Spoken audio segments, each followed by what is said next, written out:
Halo, lo, apa kabar? Semoga selalu dalam keadaan sehat walafiat tetap semangat. Ada yang udah kangen sama Mbak Agi?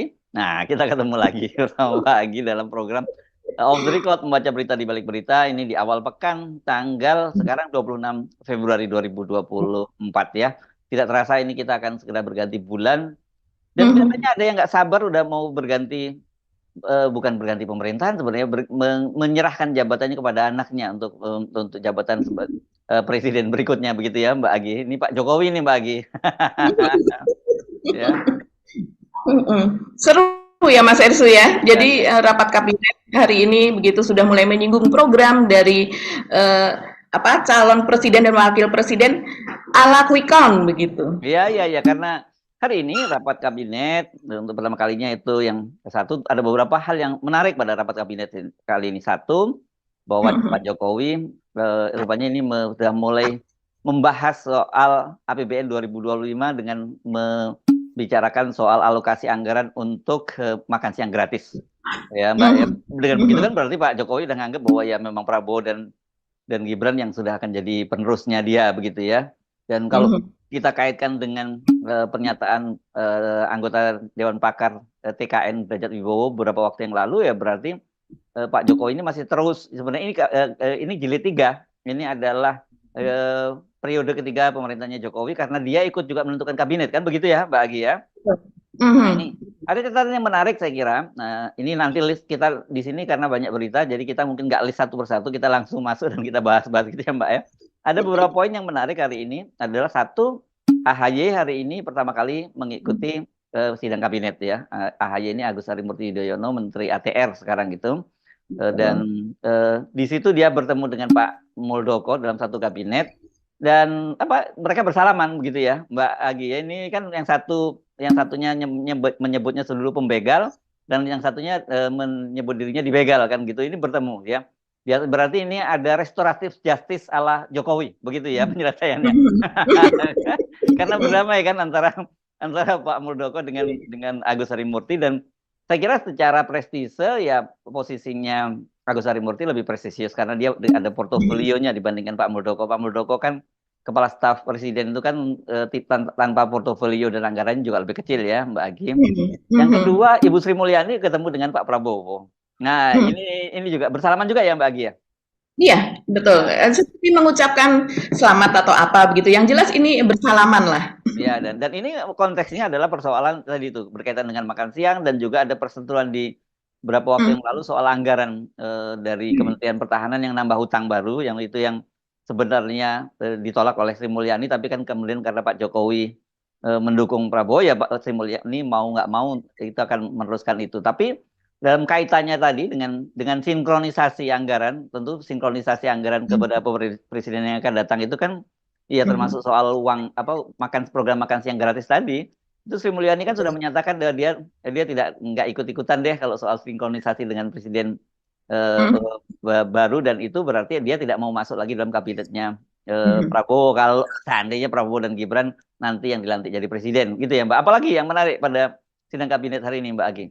Iya, iya, betul sekali. Jadi Sri Mulyani sudah menyatakan bahwa dia tidak mau ikut-ikutan lagi dan itu bisa diterjemahkan sebagai bahwa dia tidak akan masuk ke dalam kabinet Mm, Prabowo Gibran begitu ya, karena mereka menganggap bahwa Prabowo Gibran ini sudah menang begitulah. mm. Jangan diprotes nih OTR bahwa kok OTR mengalahkan Prabowo Gibran. Jangan Penting nih. diplesetkan seperti itu begitu ya. Hati-hati kita harus ngomongnya ini banyak yang marah nih kalau kita ikut kan kita cuma mendeskripsikan aja ya Mbak Agi ya. Ya, kita mendeskripsikan apa yang terjadi begitu dari sisi mereka, dari sudut pandangnya mereka begitu. Dan kemudian juga Pak Basuki Menteri PUPR juga tidak akan masuk lagi gitu sepertinya seperti itu karena memang Pak Basuki ini juga pemegang kartu tanda anggotanya PDIP begitu. Jadi Hmm. dia kan juga dari PDIP ya, dari partai dan masuknya dia ke kabinet dulu juga didorong oleh Ibu Megawati begitu. Jadi yang berikutnya adalah soal ini ya Mas Ersu, ini antrian beras ini makin menggila begitu.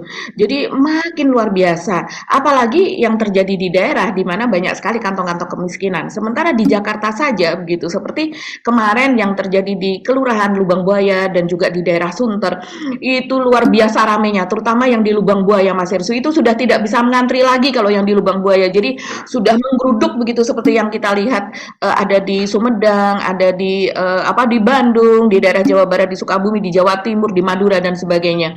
Nah, ini memprihatinkan sekali sampai kapan ini akan terjadi dan juga ini pertama kalinya ya Mbak Agi ya. Saya kira setelah orde lama ya dulu antrian beras itu ya pernah terjadi ya. Orde baru nggak pernah ya zamannya Pak Harto antrian beras seperti ini ya.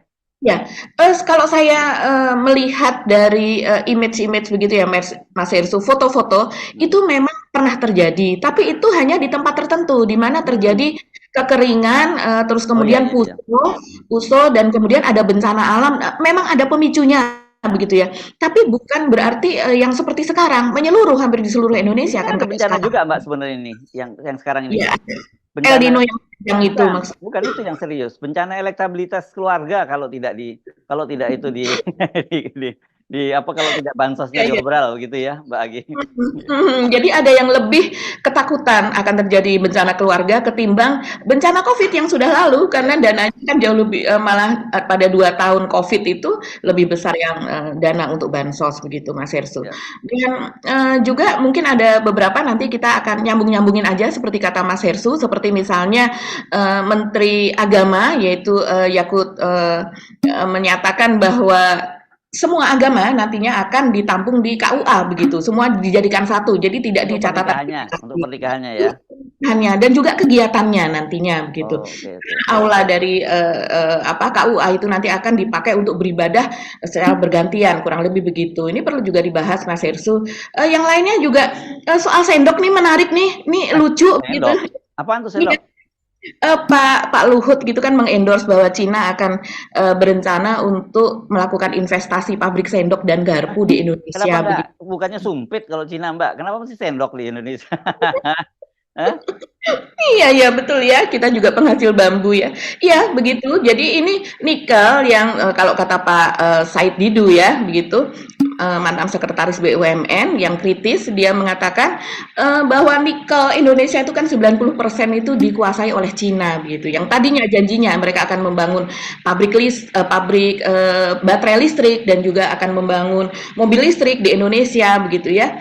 Dan ternyata berakhir dengan membangun pabrik sendok begitu. Jadi ini perlu juga kita bicarakan karena ini artinya apakah ada target atau cita-cita dari Pak Luhut begitu kan, dia mengatakan bahwa pada tahun sekian kita akan menjadi produsen mobil terbesar di dunia begitu, mengalahkan Mobil listrik Amerika. ya, mobil listrik Mobil maksudnya. listrik ya, maksudnya mobil listrik, dan dia juga akan menaikkan pajak untuk mobil konvensional atau berbahan bakar bensin dan BBM begitu ya. Nah, ini apakah nanti ada sangkut pautnya ini dengan perubahan dari ini target Pak Luhut? Yes, oke. Menarik. Jadi kita lanjut saja ya. Lanjutkan lagi yang tadi ya, yang soal sidang kabinet itu ya. Saya Ya. kira ini penting sekali untuk bisa jadi ini adalah salah satu sinyal yang sangat kuat dari Pak Jokowi bahwa Pak Jokowi itu nggak peduli sama sekali terhadap apa yang terjadi di DPR soal hak angket dan sebagainya, karena dia merasa sudah jadi pemenang. Atau ini sebenarnya sebagai bagian dari upaya Pak Jokowi untuk mengalihkan perhatian publik dari hak angket di DPR nih. Jadi ini sihir Jokowi lah yang sedang berlangsung berkaitan dengan peristiwa politik ini. Karena bagaimanapun juga kan hak angket sekarang ini sangat serius ya. Kalau kita saya dapat sebuah video, saya tidak tahu itu bukan di mana eventnya, tapi pernyataan dari Pak TB Hasanuddin, seorang politisi PDIP, yang menyatakan bahwa mereka semua fraksi semua partai-partai di koalisi itu, terutama yang penting kita sebut kalau dalam konteksnya hak angket untuk P3 ya Mbak, karena di sana kan di koalisinya Ganjar Mahfud itu ada PDIP, ada P3, ada Perindo, dan juga ada Hanura ya. Tapi yang punya kursi di parlemen kan P3, dan kalau kita lihat beberapa komentarnya petinggi dari P3 kan sebelumnya mereka menyatakan mesti hati-hati, semacam keraguan-raguan lah gitu terhadap soal hak angket ini. Karena bagaimanapun juga walaupun suara P3 itu kecil, hanya 19 kursi, itu sangat penting juga untuk mengantisipasi kemungkinan ada yang masuk angin di PDIP sendiri gitu ya. Karena di PDIP kita tahu juga ada beberapa yang tidak akan masuk lagi kembali parlemen, ada yang memang tidak mencalonkan diri sendiri, seperti mencalonkan kembali seperti Effendi Simbolon kan, dia sudah menyeberang ke Prabowo ya begitu. Jadi kalau sekarang sih, tapi tetap dalam hak angket kali ini dia punya hak suara kan untuk itu. Jadi kalau dia katakanlah menyeberang ke mana, ke kubunya Prabowo dan ke kubunya ya ke Prabowo dan Gibran, ya dia bisa masuk angin, dia tidak akan mendukung hak angketnya PDIP. Ini kan berkaitan dengan suara 50% plus 1, itu yang penting, yang walaupun suaranya sekarang unggul di kubu oposisi, begitu kita menyebutnya, tapi tipis-tipis dan bisa aja dioperasi nanti kubu oposisi itu gitu. Betul, betul sekali Mas Hersu. Jadi pembicaraan soal makan siang gratis begitu, soal walaupun tidak secara detail kata AHY ya. Jadi tapi itu juga memperlihatkan bahwa Pak Jokowi yakin betul bahwa hak angket ini akan bisa dihadang begitu. Karena memang kalau seandainya semuanya itu dari kubu perubahan begitu ya, koalisi perubahan ditambah dengan PDIP itu semuanya mendukung hak angket, itu tetap saja perbedaannya, spreadnya itu tipis gitu ya Mas Hersu, mungkin hanya sekitar 1% gitu. Nah sementara kalau seandainya kalau hak angket itu saya rasa nanti akan yang berdebatnya bahwa ini votingnya bisa dikatakan demikian, itu apakah dilakukan per fraksi sehingga terus kemudian ataukah secara keseluruhan dan dilakukan secara terbuka atau tertutup, ini pasti akan menjadi apa ya, yang paling ramai pasti itu di paripurna yang panjang begitu. Ini akan keras sekali begitu karena memang perbedaannya itu tipis. Kalau seandainya banyak dari koalisi perubahan dan juga koalisi dari 03 itu yang kemudian menyeberang diam-diam begitu kan Mas Hersu. Mungkin kalau seandainya voting terbuka mereka tidak berani, tapi kalau seandainya votingnya tertutup, nah ini kan cuman dalam hal ini Puan masih menjadi ketua DPR, kurang lebih demikian begitu kan. Nanti dan matiin mic masih bisa ya. Ya, dan kemudian nanti kan ini disahkan di paripurna begitu ya. Ini perdebatannya pasti akan panjang dan saya rasa memang Pak Jokowi merasa bahwa dia sudah ada di atas angin. Dan apa yang dibahas di rapat kabinet soal makan siang gratis ini, saya rasa juga sebagai Mas Hersu, sebagai untuk mengangkat Pak Prabowo lah begitu ya, supaya Pak Prabowo nanti ketika dia sudah menjabat 20 Oktober sudah dilantik menurut versi mereka, lagi-lagi ya jangan digoreng nih, menurut versi mereka itu akan memiliki komitmen yang serupa kepada Pak Jokowi, karena sekarang ini kan banyak sekali pengamat juga yang mengatakan bahwa belum tentu nanti sesudah menjabat dan kemudian Pak Prabowo ini mengetahui bahwa ternyata APBN itu tekor begitu kan. Pada tahun 2024 ini saja target untuk atau prediksi untuk APBN itu kan kita kurang sekitar 522 triliun kalau tidak salah Mas Hersu.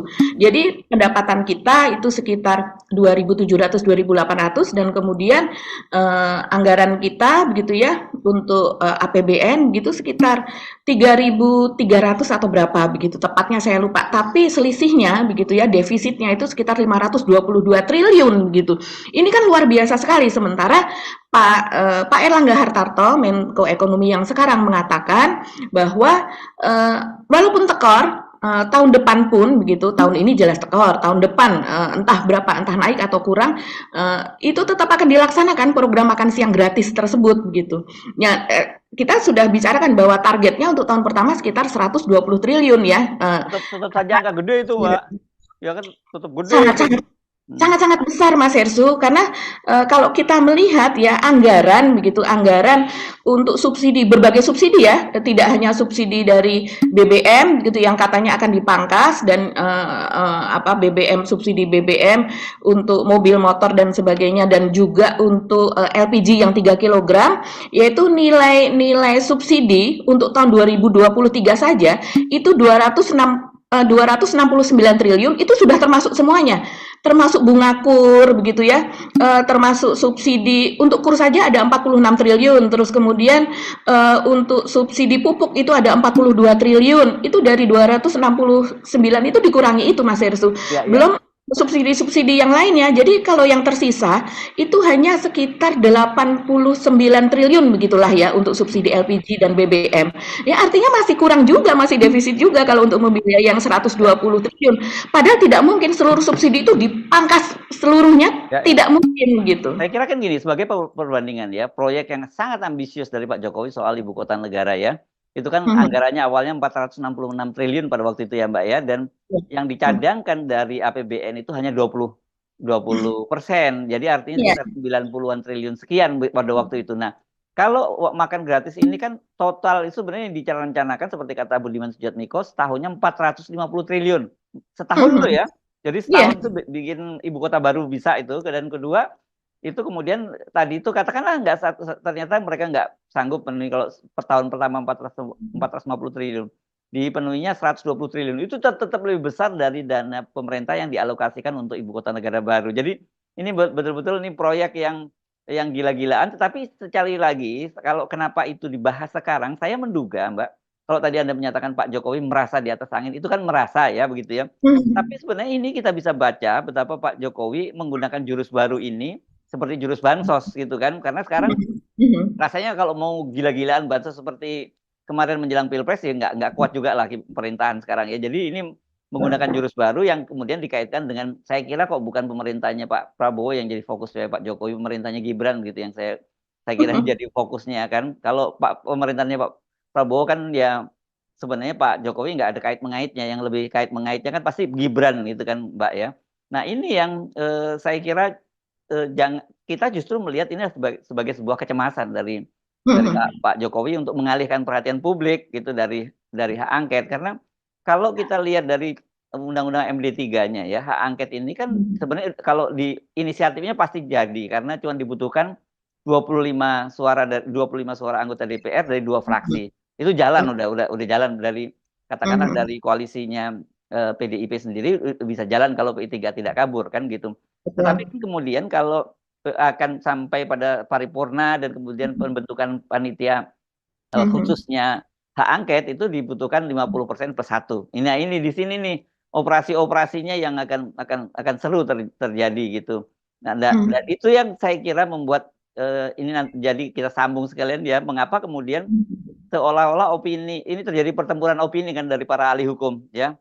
Dan Mhm. saya baca Pak Pak pernyataannya Pak Mahfud MD yang memang apa boleh buat kalau dari sisi wartawan bukan dipelintir tuh, diambil angle-nya gitu ya. Di satu angle-nya pernyataan Pak Mahfud itu ya memang terkesan seolah dia tidak mendukung hak angket kan begitu. Makanya Pak Mahfud kemudian buru-buru membuat pernyataan tertulis ya, keterangan tertulis, dan seperti Anda sebut pagi ini dia nantangin netizen untuk 1 jam diskusi tentang hak angket itu gitu pagi. Iya iya betul sekali Mas Irsu. Jadi memang ini serangan yang menolak hak angket begitu ya dari kubu 02 ini memang keras betul Mas Irsu. Jadi tidak hanya di kalangan elitnya atau pimpinannya seperti Yusril misalnya yang sebagai ketua tim hukum dari 02 begitu. Tapi buzzer-buzzernya pun ramai sekali Mas Irsu untuk menolak hak angket dan tidak kalah sengit juga buzzer dari 03 dan juga 01 begitu ya Mas Irsu yang menginginkan hak angket itu begitu kalau seandainya tidak salah, kenapa takut begitu untuk Hmm. diselidiki lewat hak angket. Hmm. Nah, ini Yusril sendiri kan mengatakan bahwa ketidakpuasan kekalahan atas Pilpres itu sebaiknya dibawa ke MK begitu, Hmm. tidak melalui hak angket. Jadi karena itu adalah masalah hukum begitu, bukan masalah politik begitu. Ya, Tapi ya, ya. ternyata kemudian ini yang namanya netizen ya, yang namanya netizen ini memang jangan main-main kalau seandainya dulu pernah men-tweet apa begitu ya, pernah berpendapat apa dan kemudian suatu saat Anda berpendapat yang berbeda dari yang pernah Anda katakan begitu kan. Dan Yusril mengatakan bahwa sengketa pemilu selama ini ya dibawanya ke MK gitu. Tapi ternyata pada tanggal 16 Oktober 2013 dia pernah men-tweet seperti ini Mas Hersu. Banyak yang lupa kalau DPR dulu pernah gunakan hak angket untuk menyelidiki kekacauan DPT dalam pemilu 2009 gitu.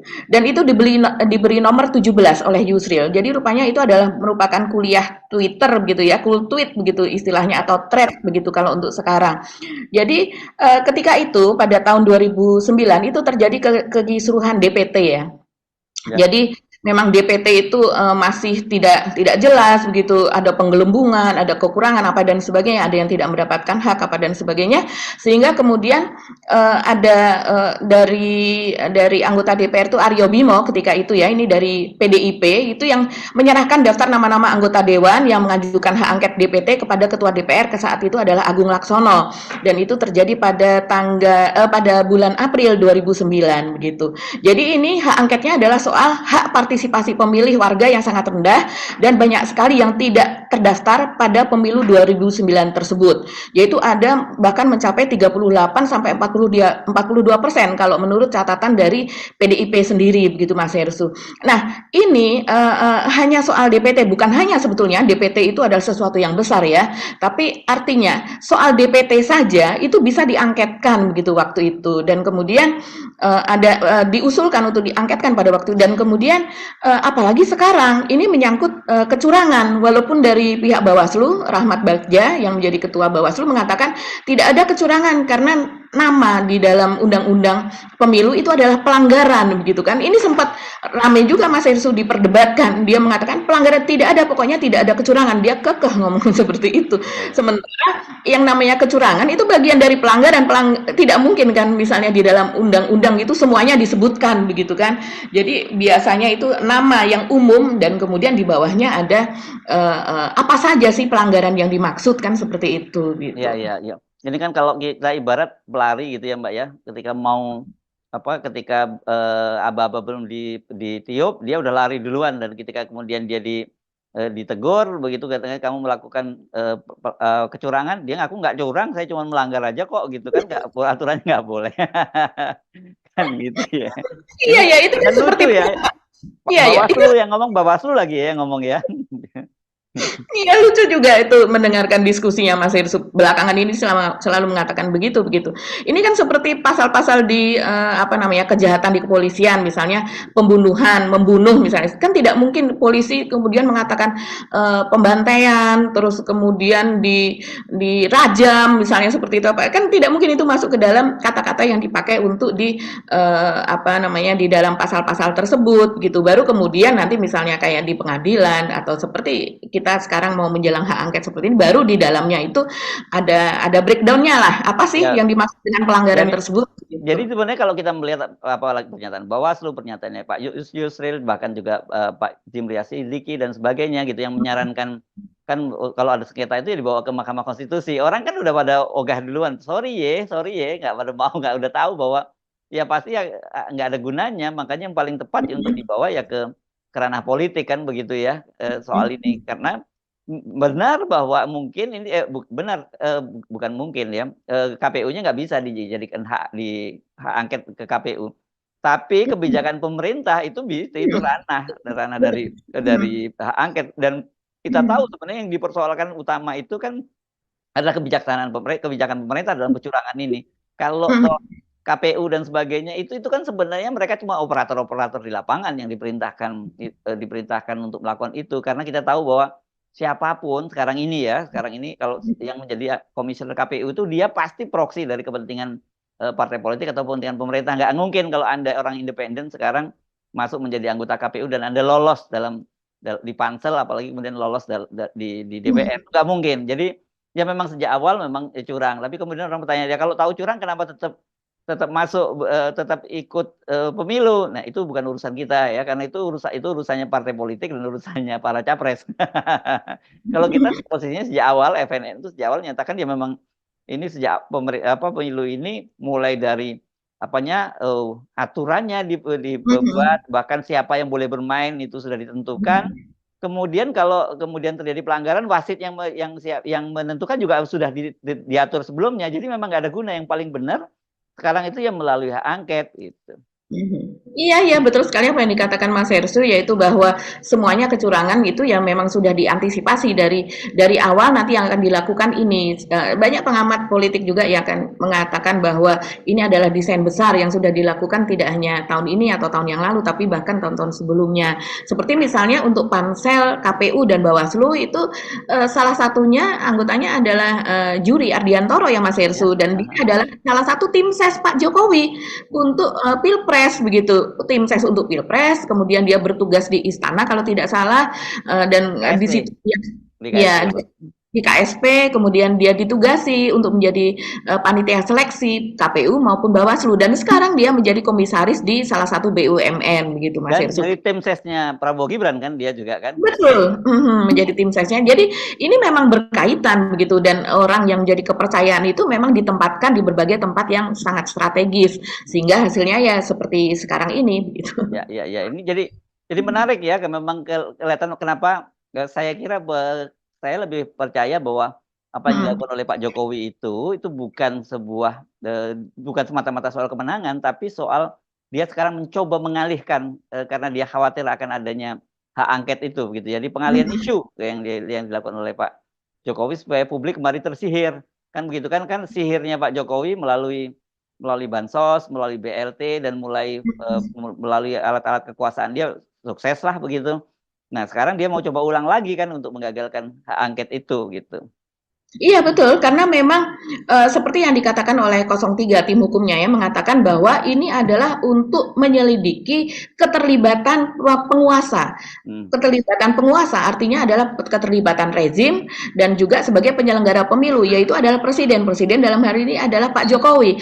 Jadi utamanya dari, hak angket ini adalah menyelidiki keterlibatan penguasa. Keterlibatan penguasa bagaimana? Yaitu dengan dikerahkannya kepala desa, dikerahkannya aparat, terus kemudian yang sangat-sangat ini kan mungkin kalau 03 itu digerus suaranya ya dengan cara-cara bansos di Pak Jokowi selama hampir sepekan begitu, dan tidak hanya satu kali saja dalam satu bulan itu bisa datang beberapa kali ke daerah Jawa Tengah misalnya begitu, dengan memberikan bansos yang nilainya itu sangat besar begitu.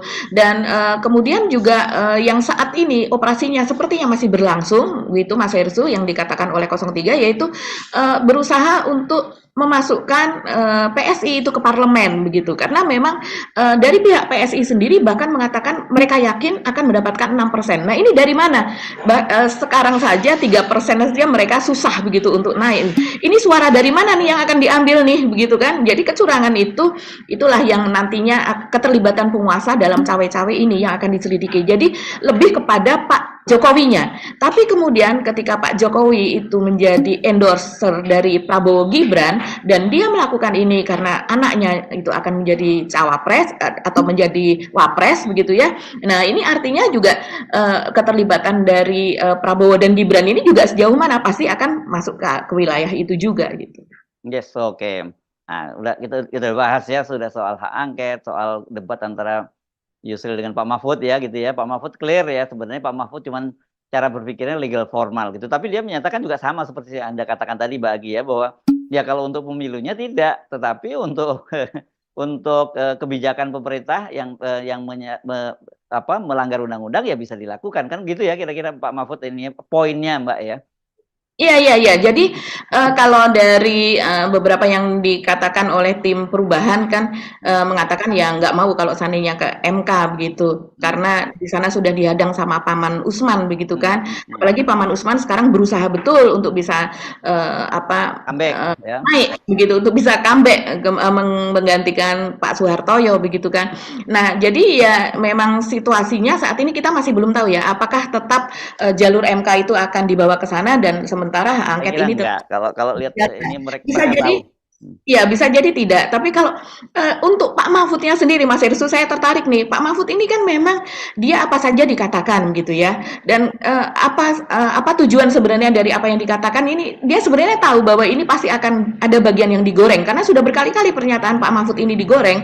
Tapi kenapa dia tetap dalam tanda kutip selugu itu begitu Nah, ya? logika Madura ini, Mbak. Ini penting Iya, iya. mesti dipahami kulturnya Pak Mahfud sebagai orang Madura.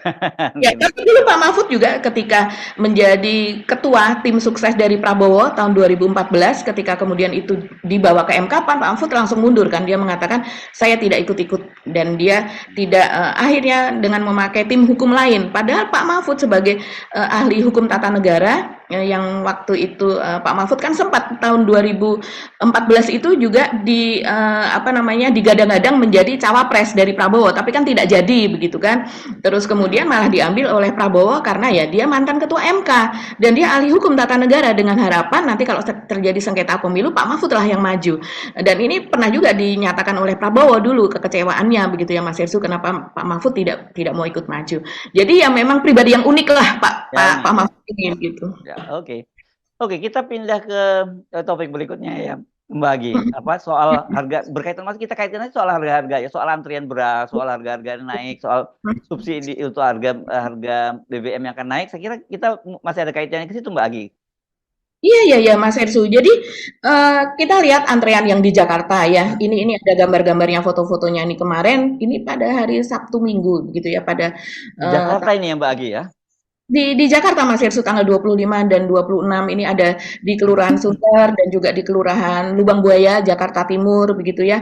Ini luar biasa sekali loh Mas Hersu antriannya begitu ya. Kalau yang di Sunter saya lihat ini masih bisa membentuk antrian begitu ya, karena memang Sunter ini kan daerah sebetulnya daerah elit Mas Hersu, walaupun di sana ada apa tempat pembuangan sampah besar yang di mana banyak pemulung apa dan sebagainya, tapi kita tahu daerah Sunter itu harga tanahnya saja sudah berapa begitu. Jadi daerah elit sebetulnya. Jadi tapi itu pun tetap terjadi antrian panjang. Nah, apalagi di Kelurahan Lubang Buaya di Jakarta Timur. Sebetulnya ini juga daerah kota nih Mas Hersu, Lubang Buaya ini sekarang. Dan walaupun kalau dulu ya, dulu memang Lubang Buaya masih banyak rawa dan sebagainya. Sekarang tuh sudah cukup mengejutkan juga bahwa di daerah Lubang Buaya itu bahkan sulit untuk dibentuk antrian karena membludak begitu yang membutuhkan beras ini begitu Mas Ersu.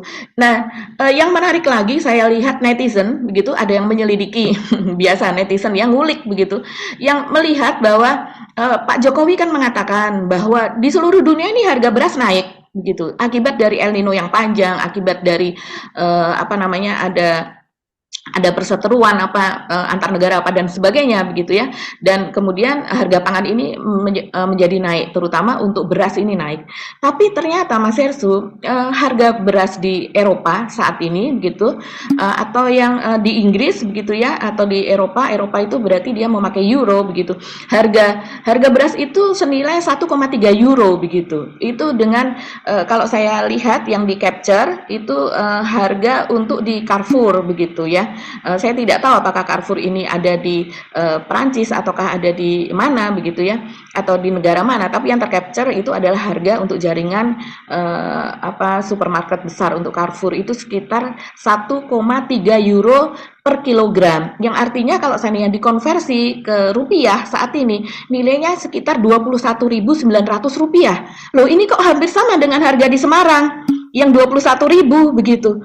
Jadi padahal kalau di Eropa mereka tidak memproduksi beras, mereka tidak menanam padi, artinya itu impor, dan yang diimpor kemungkinan besar bukan beras medium tapi beras yang lebih tinggi kualitasnya begitu kan. Jadi yang seperti di Indonesia juga kan ada dua jenis beras Mas Hersu. Jadi ini kenapa harganya bisa sama dengan kita sebagai negara agraris yang juga kita adalah produsen beras begitu. Ini mengejutkan. Jadi pernyataan Pak Jokowi itu tadi bahwa di seluruh Indonesia di seluruh dunia harga naik, oke, naik. Tapi kenapa harga di Eropa yang bukan produsen bisa hampir sama dengan harga yang ada di Indonesia? Padahal di sana pengemasannya tentunya dengan lebih bagus begitu ya Mas Ya, Hersu. dan di kita kan bukan hanya naik, juga langka kan, sehingga orang sampai antri kan gitu kan. Betul betul. Mungkin kalau di sana tidak terlalu sampai langka ya, mungkin karena Ya itu karena kebutuhan penggunanya kan nggak banyak Mbak. ya. Ya, Betul. Mhm. ya, ya. Iya iya. Ya, memang ini ironi banget ya apa yang terjadi di era Pak Jokowi itu, kok bisa sampai ada orang antrian beras semacam itu gitu. Sementara sebelumnya seolah-olah Pak Jokowi pamer bansos yang luar biasa. Kemudian kan orang kait-kaitkan, wah ini kaitannya mungkin beras karena beras Bulog, stok Bulognya habis dipakai untuk bansos itu gitu kan, orang banyak yang menduga-duga semacam itu kan Mbak Agi. Ya, bahkan pengamat Mas Hersu yang menelusuri hal tersebut, mereka membandingkan, saya tidak bisa menyebutkan angka-angkanya karena saya tidak hafal juga ya, membandingkan tentang kebutuhan kita segini dan kemudian itu diambil gitu ya untuk kebutuhan bansos sehingga kemudian terjadi kelangkaan, sementara beras impor itu kan belum on the way gitu. Jadi beras impor tuh misalnya kita mau mengimpor 3 juta ton itu kan secara bertahap. Mengimpor 500.000 ton saja itu yang datang misalnya 200.000 ton dulu, baru kemudian selisih waktu sekian itu baru datang lagi begitu. Dan berapapun yang kita mengimpor itu sepertinya lenyap begitu saja Mas Hersu. Jadi pada waktu beberapa pekan yang lalu begitu ya, sempat itu ada berita bahwa salah satu supermarket di daerah Jakarta Timur juga kemudian diposting bahwa sudah membanjiri begitu ya, dikatakan beras Bulog ini sudah membanjiri supermarket begitu, tapi ternyata ya kita tidak tahu apakah memang hanya di supermarket itu kemudian difoto begitu, karena kenyataannya di supermarket yang lain maupun minimarket ternyata masih kosong juga begitu. Yes, Atau okay. sudah dibanjiri kemudian langsung dibeli, kita tidak tahu. Nah, selain beras soal beras ini Mas Hersu itu juga ada sekarang kan sedang digodok untuk tanggal 1 Maret itu harga BBM akan naik. Memang harga ini bukan harga yang subsidi begitu. Tapi artinya kalau seandainya harga BBM yang menengah ke atas untuk apa namanya kalangan menengah begitu, ya artinya ini perburuan dengan kondisi yang sulit seperti saat ini di mana pengangguran juga masih tinggi dan sebagainya begitu. Mereka pasti akan berusaha juga sebagian di antaranya untuk mendapatkan BBM yang bersubsidi. Ini rebutan untuk BBM bersubsidi ini masih pasti akan besar juga. Padahal belakangan itu sudah berhasil Mas Hersu. BBM kalau pada tahun 2023 Mas Hersu masih ingat kita kontenkan itu ada supir truk yang menunggu dari siang sampai malam karena pembatasan BBM, juga mereka harus pakai aplikasi My Pertamina. Itu kan cukup lumayan itu kebijakan dari Sri Mulyani itu untuk menurunkan subsidi karena artinya mulai tepat sasaran begitu kan. Nah, tepat sasaran ini sekarang dengan adanya kenaikan BBM yang non subsidi ini saya rasa nanti akan goyah lagi. Belum lagi rencananya tarif listrik juga akan naik juga Mas Irsu per 1 Maret juga. Dan kemudian tarif tol misalnya contohnya ini yang ada tol MBZ gitu yang ada di Jakarta. Jalan layang itu dan kemudian tol Cikampek itu rencananya juga akan naik. Ini luar biasa nih yang dihadapi masyarakat Indonesia, warga Indonesia, begitu ya. Kita habis pesta besar pemilu, yang dimana pemilunya juga masih ada kekisruhan, dugaan kecurangan besar, gitu. Dan kita dihadapkan pada ini.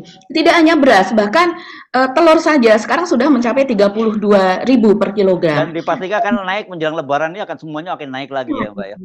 Betul betul Mas Irsu. Begitu juga dengan harga bawang merah, bawang putih, dan kemudian juga cabai begitu. Jadi yang tadinya harganya bawang merah, bawang putih itu masih sekitar 20, 25, sekarang sudah 36, 38 begitu. Begitu juga ya. Cabai sekitar 65 begitu Mas Irsu, dari harga sebelumnya sekitar 35, 40. Jadi emang ini belum masuk Ramadan begitu. Ya, begitu berat lagi. Tapi di satu sisi ya Mbak, kalau beban masyarakat makin berat, tapi beban kalau bukan beban ini, anggota tim TKN bahkan bukan hanya anggotanya, tapi itu istrinya dari anggota TKN udah dapat bonus ini yang jadi komisaris gitu, dan komisarisnya di 2 anak perusahaan Pertamina kan. Waduh, ini jadi betul-betul sebuah contrasting yang luar biasa kan Mbak Agi ya. Beban masyarakat makin berat, sementara beban tim ini makin diperingan karena mereka akan dapat, kan kalau komisaris ini bukan hanya gaji dan remunerasi kan, juga dapat tunjangan lain kan juga dari BUMN itu kan Mbak Agi. Iya, luar biasa sekali. Jadi yang membuat apa ya, masyarakat Indonesia tuh kemudian banyak yang marah loh Mas Ersu ini di media sosial gitu. Marah, terheran-heran, prihatin. Banyak juga yang saya udah nggak bisa lagi ngomong apa begitu. Di tengah kondisi seperti ini masih adanya bagi-bagi jabatan gitu kepada tim ses dari Pak Prabowo Gibran gitu ya. Jadi yang baru saja diumumkan ini adalah pengangkatan atau Prabu Revolusi, yaitu ini dari jurnalis ya, terakhir jabatannya adalah sebagai managing director dan juga pemimpin redaksi dari MNC begitu. Dan kita pernah waktu itu singgung juga, dia kan termasuk dari dari TPN begitu, dia termasuk tim ses TPN dan kemudian di sana mendapatkan jabatan yang cukup prestisius begitu kan. Deputi komunikasi ya, deputi komunikasi. Iya, deputi komunikasi, mungkin karena jabatannya di perusahaan milik Haritanu itu cukup besar gitu, kepercayaan kepada dia cukup besar. Tapi ternyata pihak TPN pun mengatakan bahwa dia sudah sepertinya mulai curiga kenapa dia ada di TPN tapi tidak melakukan apapun katanya begitu kan, tidak ada hal-hal yang signifikan. Jadi tapi tiba-tiba dia mengikuti perjalanan dari Gibran yang waktu itu mengadakan kampanye di Kalimantan. Di situ ada Prabu Revolusi. Ternyata dia sudah menyeberang ke TKN. Nah ini cukup dia mengaku tidak tergabung dalam TKN gitu, dan juga TKN juga menyebutkan dia bukan anggota TKN, tapi dia rupanya langsung ke Gibran gitu ya Mbak. Iya betul, karena dia menjadi semacam jubirnya lah begitu ya, karena mengikuti Gibran gitu, jadi seperti Emil Dardak seperti itu yang kemana-mana dia ikut. Dan kemudian ya ini padahal suami istri dari Prabu dan juga istrinya seorang artis begitu ya, itu sama-sama jadi caleg Mas Hersu dari Perindo. Jadi ini nasibnya sangat-sangat berbeda dengan Aiman Wicaksono ya. Aiman menghadapi tuduhan begitu dan dia harus berkali-kali dipanggil polisi, diperiksa apa dan sebagainya, HP-nya disita begitu ya. Dan kemudian Prabu ini mendapatkan privilege sekarang menjadi komisaris begitulah, komisaris dari kalau ini saya bacakan saja nih Mas Hersu beritanya ini komisaris independen PT Kilang Pertamina Internasional begitu ya. Ya, Dan ya. kemudian kalau yang tadi disebutkan oleh Mas Hersu itu istri dari Komandan TKN Fanta Muhammad Arif Rosid Hasan yaitu Siti Zahra Agnia ini komisaris independen PT Pertamina Patraniaga. Ini dalam satu pekan saja dua komisaris ini. Nggak Ya, tahu nih. dan dua-duanya bukan langsung anggota TKN ya, dua-duanya. Yang satu cuma istri, yang satunya bukan anggota TKN tapi dekat-dekat Gibran gitu kan ya. Ya, ya betul. Dan kemudian seperti yang Mas Irsu tadi bilang, berapakah gajinya begitu ya? Nah ini kalau untuk Siti Zahra Ahnia ini yang menjadi komisaris begitu, ini mendapatkan sekitar 200-an Mas Irsu. Jadi per bulannya. iya ya, untuk per bulan ya. Ini perinciannya ya supaya teman-teman tahu. Jadi jumlah remunerasi Dewan Komisaris di perusahaan tempat dia sekarang Pertamina Patraniaga itu 23 miliar 383 juta per tahunnya untuk komisaris ya. Itu nanti dibagi-bagi. Nah, pada tahun 2022 ini berarti sebelum naik ya. 2023 biasanya ini naik seperti itu. Dan kemudian ini setelah dibagi-bagi masing-masing komisaris itu menerima 3,340. Jadi 3 miliar 340 3 miliar 340 juta begitu. Per tahunnya ya. Per tahunnya. Nah, setelah dibagi 12 itu mendapatkan 278 juta 369 ribu per bulannya. Jadi sekitar itu. Jadi belum fasilitas-fasilitas lain ya saya kira ya, termasuk kendaraan dan sebagainya gitu ya. Ya. Ini memang luar biasa dan kita tahu kan latar belakangnya nggak ada mengaitnya dengan lulusan soal bisnis migas yang di Pertamina kan. Latar belakangnya dia kan arsitektur kan gitu ya, arsitek. Betul. Ini menarik juga nih Mas Hersu menyinggung hal itu. Jadi dia lulusan dari UI Fakultas Teknik, lulusan arsitektur interior begitu dengan judul skripsinya itu kajian implementasi warna simbolik terhadap persepsi manusia dalam komodifikasi restoran etnik Cina di Jakarta. Jadi ini tentang warna gitu ya. Tentang interior ya, ini rupanya arsiteknya ya. Ya. Betul, ini untuk Siti Zahra. Sementara kalau untuk Prabu ya, dia sebetulnya dari teknik fisika kalau tidak salah dari ya. Tapi kemudian sekolahnya lanjutannya lebih pada komunikasi kan, S1 dan S2. Komunikasi, betul. Ya, dan sepanjang karirnya ya kita tahunya dia adalah seorang presenter dan juga wartawan gitu ya Mbak Agi ya. Iya betul sekali. Jadi jangan kaget nanti setelah kemudian ada yang ditetapkan gitu, wah bagi-bagi jabatan dan saling cakaran juga akan muncul lagi. Jadi begitulah episode dan kita sebenarnya sudah menduga soal itu gitu. Emang mereka kalau menjelang pemilu, wah luar biasa kayak apa royalnya kepada masyarakat. Tapi yang dibagi-bagi kepada masyarakat itu, yang kalau BLT kan cuma satu bulan 200 ribu tadi ya Mbak ya, dibandingkan dengan 200 juta ya. Ini termasuk komisaris yang kecil loh gajinya, karena ada komisaris BUMN yang gajinya sampai miliaran per bulan. Iya, seperti Ahok. Ya, Telkom, Pertamina, wah itu bisa miliaran gajinya. Jadi ya begitulah negara ini diatur. Mau diteruskan lagi silakan aja yang meneruskan seperti ini. Yang sebagai tambahan misalnya untuk komut Pertamina ya kemarin Pak Ahok begitu setelah dihitung-hitung media menghitungnya ya itu sekitar 8,3 miliar per bulannya begitu. Per bulannya. Itu per bulannya Mas Hersu karena dia berhak untuk mendapatkan sekian persen dari keuntungan Pertamina. Betul. Kan memang ada peraturan-peraturan seperti itu. Dan kemudian itu untuk komutnya ya, untuk komisarisnya sedikitlah di bawah itu gitu. Ya jadi kalau toh dia mundur ya sudah cukup lama lah, udah cukup kenyang lah dengan Pertamina lah gitu ya Mbak ya. Kalau menggunakan hidup standar dari orang-orang yang mendapat BLT ya itu bisa 7 keturunan hidupnya. Tapi kalau untuk standar Ahok ya saya kira masih tetap banyak lebihnya lah begitu ya. Oke, Mbak Agi, kita mesti akhiri ya perbincangan kita kali ini Mbak Agi ya. Sampai ketemu lagi esok. Saya Haris Bunarif. Dan saya Gibeta, terima kasih atas perhatian Anda. Tetap salam 0%. Wassalamualaikum warahmatullahi wabarakatuh. Salam warahmatullahi wabarakatuh.